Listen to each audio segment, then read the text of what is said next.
जय संविधान, जय भीम, महात्मा गांधी की जय, गोडसे मुर्दाबाद। देखिए, पुराने समय की जो कथानक आपने पढ़े होंगे, कहानियां पढ़ी होंगी, सुनी होंगी, उसमें चक्रव्यूह कैसे रचा जाता था। चक्रव्यूह में जितने बड़े बड़े धुरंधर होते थे विपक्षी सेना के, उनकी ऐसी घेराबंदी की जाती थी कि वो अपने राजा की मदद ना कर सके। शतरंज के खेल में भी यही है। शतरंज के खेल में जो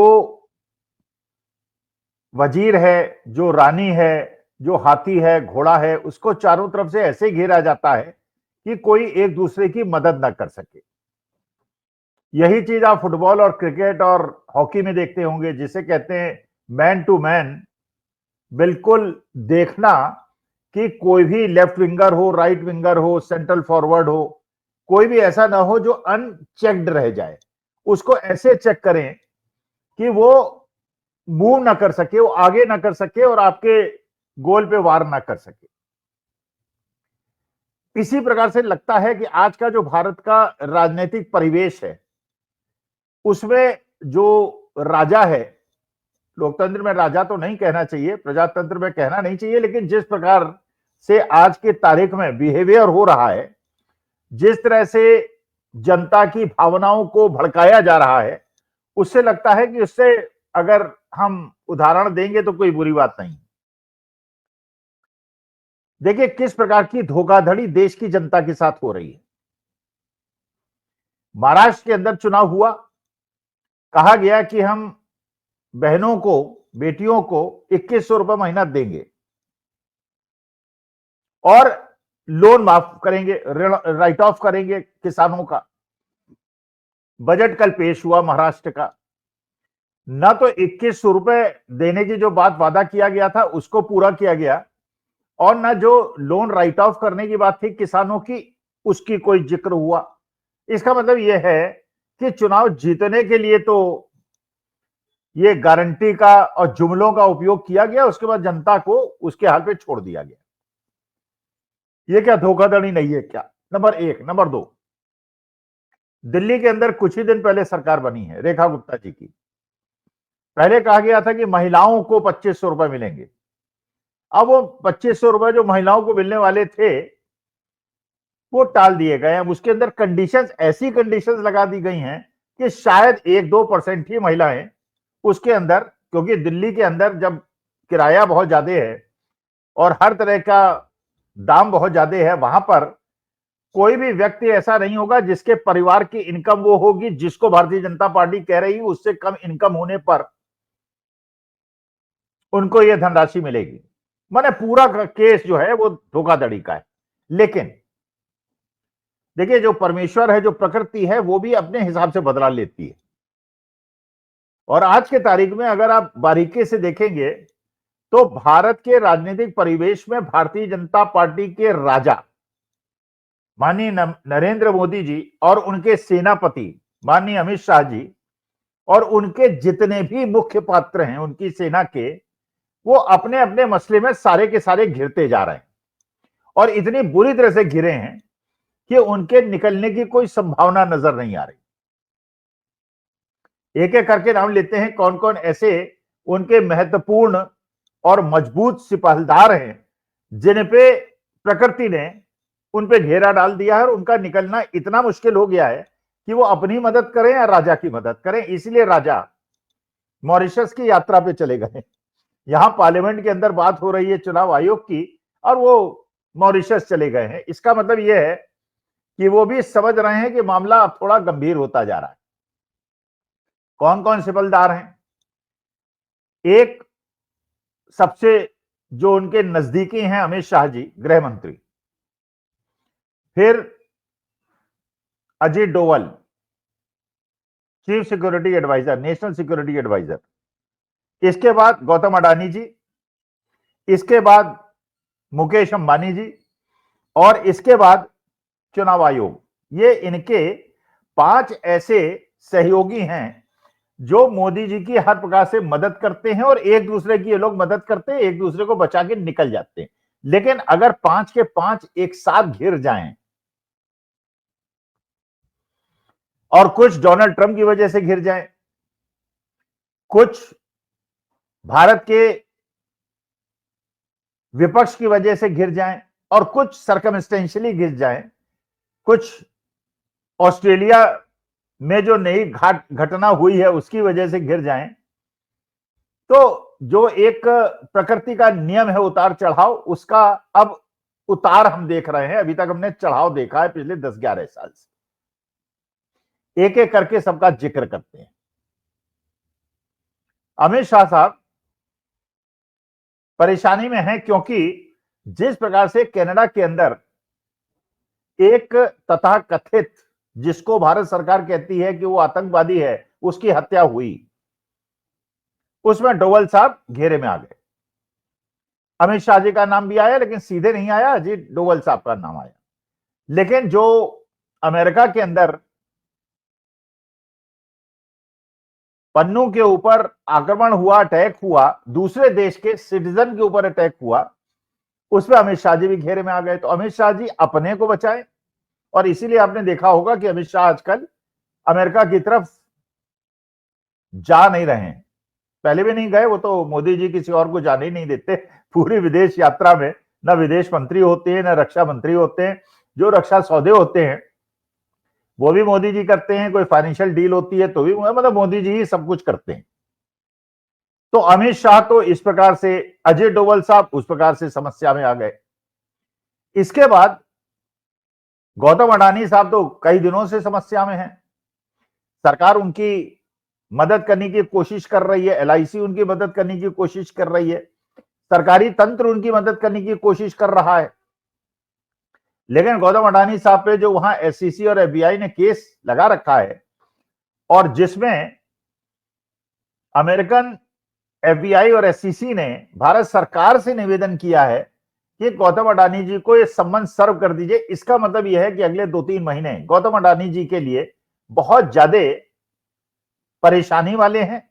और इस केस में क्या डोनाल्ड ट्रंप अडानी जी की मदद करेंगे क्योंकि उनके मित्र मोदी जी हैं? तो अभी तक तो कोई ऐसा इंडिकेशन मिल नहीं रहा। अभी तक तो यह पता चल रहा है कि डोनाल्ड ट्रंप किसी भी हद तक जाकर, जो मोदी जी अमेरिका गए और वहां जाकर वो बाइडेन से मिले और कमला हैरिस से मिले, और डोनाल्ड ट्रंप के कहने के बावजूद कि मेरा मित्र मुझसे मिलने आ रहा, वहां नहीं मिलने गए, तो उसका इतना ज्यादा बुरा मान चुके हैं कि वो पूरी तरह से बदला लेने के तैयार हैं। अपने स्वेरिंग इन सेरेमनी में नहीं बुलाते, फिर जब मोदी जी को अपॉइंटमेंट नहीं मिलता फिर वो जाके वहां पे चले जाते हैं, और फिर उसके बाद कोई एग्रीमेंट साइन नहीं होता, और वहां पे वो सुनाते हैं ब्रिक इज डेड। फिर वो कहते हैं कि आप लोग टैरिफ बहुत बढ़ाते हैं, इंडिया जो है टैरिफ किंग है। तो इस प्रकार से डोनाल्ड ट्रंप भी बिल्कुल तलवार खींचे हुए हैं मोदी जी से, और मोदी जी भी परेशानी में है और अडानी जी परेशानी है। अब लगता यह है कि भाई जब कोई एग्रीमेंट साइन नहीं करना था तो मोदी जी अमेरिका गए क्यों थे? तो पता लगता है कि शायद इसलिए गए थे कि गौतम अडानी जी को बचाना चाहते हैं, क्योंकि गौतम अडानी जी अगर फंस गए तो मोदी जी भी फंस जाएंगे, पूरी भारतीय जनता पार्टी फंस जाएगी और पूरा रायता फैल जाएगा। अच्छा, उसके ऊपर जले में नमक छिड़क दिया डोनाल्ड ट्रंप साहब ने। उन्होंने कहा कि जो 21 मिलियन डॉलर्स की एड दी गई, पहले उन्होंने कहा इंडिया को दी गई, बाद में इंडियन एक्सप्रेस छापा बांग्लादेश को दी गई, बाद में डोनाल्ड ट्रंप ने स्पष्ट किया कि ये इंडियन गवर्नमेंट को नहीं दी गई, ये मोदी जी को दी गई। अब वो पैसे का क्या होगा, कहां गया वो पैसा, किस जगह यूज हुआ, उसको पीएम केयर फंड में डाल दिया गया या चुनावी बॉन्ड में डाला, किसके नाम पे डाला, क्या हुआ, कहां यूज हुआ, तो ये भी एक बहुत बड़ा मसला है। तो इसका मतलब है डोनाल्ड ट्रंप भी अब छोड़ने को तैयार नहीं है। अच्छा, अभी तक कम से कम एक ऐसे उनके सेनापति थे जो अभी तक सबकी कोप दृष्टि से और सृष्टि के नियम से बचे हुए थे, वो थे मुकेश अंबानी साहब। उन पे अभी तक कोई आंच नहीं आ रही थी। और जब डोनाल्ड साहब की स्वेरिंग इन सेरेमनी में हुई तो वो पेड डिनर करने गए, पैसे दिए, नेताजी और मुकेश अंबानी साहब गए, उन्होंने डिनर अटेंड किया। तो लगा कि शायद मुकेश अंबानी साहब ने डोनाल्ड ट्रंप से सीधे संबंध बना लिए हैं और वो मोदी जी को बाईपास कर दिया है, क्योंकि मोदी जी तो गौतम अडानी के साथ ज्यादा दिख रहे हैं और मुकेश अंबानी साहब के साथ ज्यादा नहीं दिख रहे हैं। लेकिन अब मुकेश अंबानी भी बड़े लपेटे में आ गए। आपको पता ही है अभी मोदी जी गए वनतारा, जो उनका वाइल्ड एनिमल रिहैबिलिटेशन सेंटर है, उसके इनॉग्रेशन के लिए, और उसका बड़ा पब्लिसिटी किया गया। बाद में भी आप देखते हैं यूट्यूब के पहले वनतारा की बड़ी एडवर्टाइजमेंट होती है।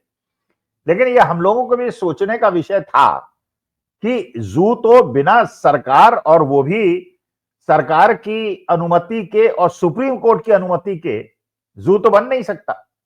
और बल्कि जस्टिस चंद्रचूड़ का एक निर्णय है कि उसमें स्पेशल क्लॉज के तहत तभी यह अनुमति हो सकती है जबकि स्पेशल सुप्रीम कोर्ट उसकी अनुमति दे। मतलब केवल गवर्नमेंट ऑफ इंडिया की परमिशन की आवश्यकता नहीं है, उसके लिए सुप्रीम कोर्ट की भी आवश्यकता है, उनके अप्रूवल।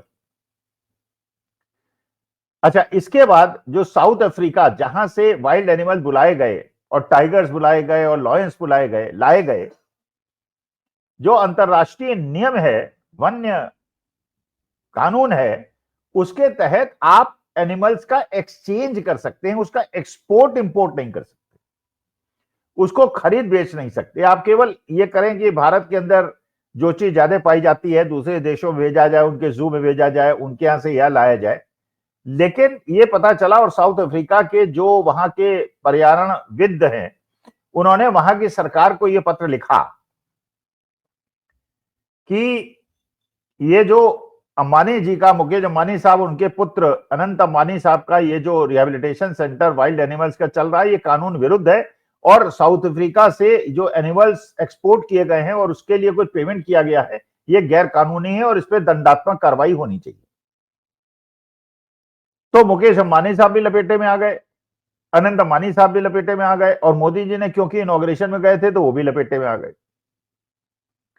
इसके बाद ऑस्ट्रेलिया में भारतीय जनता पार्टी के एक बड़े कर्मठ कार्यकर्ता, जो ऑस्ट्रेलियन ओवरसीज बीजेपी फ्रेंड्स के अध्यक्ष हैं, उनपे ऑस्ट्रेलियन कोर्ट ने ये आरोप सिद्ध पाया और उन्हें 40 साल की कठोरतम दंड का, जेल का प्रावधान किया, और यह लिखा कि 40 साल जो उनको जेल होगी, उसमें से 30 साल उनको पैरोल भी नहीं मिलेगी। इसका माने वो जेल में सड़ेंगे। और ये भारतीय जनता पार्टी के बड़े सक्रिय कार्यकर्ता हैं, ये उनके overseas BJP friends of BJP के अध्यक्ष हैं, और इनकी माननीय मोदी जी के साथ बहुत सारी फोटोग्राफ्स हैं। तो ऐसे कुत्सित प्रयास वाले लोग, जिनके ऊपर 40 साल का दंड दूसरी देश की सरकार ने लगाया है, अगर मोदी जी के करीबी हैं, तो हम लोगों को और हमारे देशवासियों को परेशानी तो होनी चाहिए। इसके बाद जो भारतीय जनता पार्टी का और मोदी जी का सबसे बड़ा सपोर्ट इंस्ट्रूमेंट है, वो है चुनाव आयोग। चुनाव आयोग पर जिस प्रकार से लोकसभा के अंदर राहुल गांधी ने प्रहार किया, और उन्होंने कहा कि इस पर लोकसभा के अंदर बहस होनी चाहिए, और ये बताया गया और ये भी पता चला कि जो यूनिक आईडी नंबर है, एपिक नंबर है, वो एक एक आदमी के कई कई स्टेट्स में है, मैंने कई स्टेट्स में। इसका मतलब यह है, जो विपक्ष आरोप लगा रहा था कि एक व्यक्ति महाराष्ट्र में पहले वोट देता है, उसका एपिक नंबर वो होता है, उसके बाद वो दिल्ली में देता है, फिर वो बिहार में देगा, फिर वो उत्तर प्रदेश में देगा, एपिक नंबर एक ही होगा और एड्रेसेस चेंज हो जाएंगे। इसका मतलब यह है कि अपोजिशन ने पूरी वेट करके, पूरी तैयारी करके जिस प्रकार का प्रहार किया है कि चुनाव आयोग किस प्रकार से बेईमानी करता है, किस प्रकार से वोटों की संख्या बढ़ती है, क्योंकि ये कहा गया था कि 5 बजे तक वोटिंग होती है। 5 बजे के बाद अगर आपको सीसीटीवी में दिखता है कि लाइन बड़ी लगी हुई है, तब तक आप वोट डालने देंगे जब तक वो लाइन खत्म नहीं हो जाती। लेकिन सीसीटीवी फुटेज दिखाने चुनाव आयोग ने मना कर दिया। इसका मतलब यह है कि अगर लाइन लगी हो या न लगी हो, किसी भी व्यक्ति को बाद में वोट डलवा के, और उसके बाद जो पहली सूचना चुनाव आयोग देता है वोटिंग परसेंटेज की अलग होती है, 11:30 बजे अलग होती है, अगले दिन अलग होती है, 3 दिन बाद अलग होती है, और कोई भी सीसीटीवी फुटेज चुनाव आयोग दिखाने को तैयार नहीं। इसका माने चुनाव आयोग भी लपेटे में आ गया। और पहले तो एलॉन मस्क ने कहा था कि जो ईवीएम से चुनाव हो रहे हैं ये संदिग्ध हैं और ये उचित नहीं है, इसमें बेईमानी होती है। एलन मस्क जैसा आईटी स्पेशलिस्ट और उसके बाद डोनाल्ड ट्रंप साहब ने भी ये तार छेड़ दिया।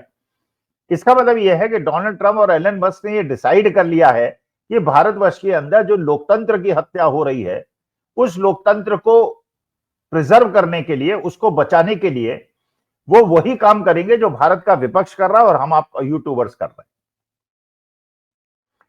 क्योंकि अगर इस प्रकार की डेमोक्रेटिक डिक्टेटरशिप आ जाएगी, जो कि रूस में है, पुतिन लाए हैं, जो चाइना में है, शी जिनपिंग लाए हैं, अगर उसी प्रकार की डेमोक्रेटिक डिक्टेटरशिप भारतवर्ष के अंदर आ जाएगी तो विश्व का एक बहुत बड़ा भाग, आधा भाग तो ऐसी लोकतंत्र में आ जाएगा जिस लोकतंत्र का कोई मतलब नहीं है और जहां तानाशाही ही लोकतंत्र माना जाता है। तो मेरे ख्याल से क्योंकि अमेरिकन एथॉस में और यूरोपियन एथॉस में लोकतंत्र एक बहुत बड़ा इशू है और फ्री स्पीच और फेयर प्ले एक बहुत बड़ा इशू है और वहां की जो सोसाइटी है वो भी इसके लिए बहुत ज्यादा जागरूक है, तो मेरे ख्याल से डोनाल्ड ट्रंप ने भारत की डेमोक्रेसी को बचाने के लिए ये शायद प्रहार किए हैं। और ये जो वो बार बार टैरिफ बढ़ाने की बात कर रहे हैं और भारत को दबाव लेने की बात कर रहे हैं, उसके माध्यम से उन्होंने अमेरिका से एक्सपोर्ट भारत किए जाने वाले सामान पे इंपोर्ट ड्यूटी, कस्टम ड्यूटी कम करा दिया है।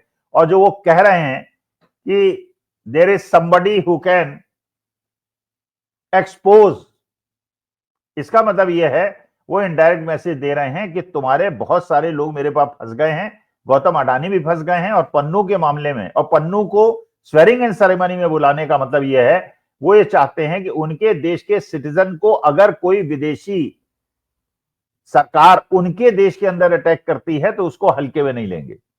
और ये लेना भी नहीं चाहिए भाई, हम लोग हैं, मान लीजिए हम लोग चीन और पाकिस्तान के खिलाफ बोलते हैं, थोड़ी चीन पाकिस्तान आके हमको मार देंगे, कहेंगे कि आप एंटी चाइना और एंटी पाकिस्तान है। भाई ठीक है, सिटीजन अपने देश का, जो जिस भी देश का सिटीजन है उसकी लॉयल्टी उस देश से है। अगर उस देश का विरोध करता है तो देश विरोधी काम हुआ, लेकिन जो अपने देश का विरोधी देश है उसकी बुराई करने में क्या परेशानी।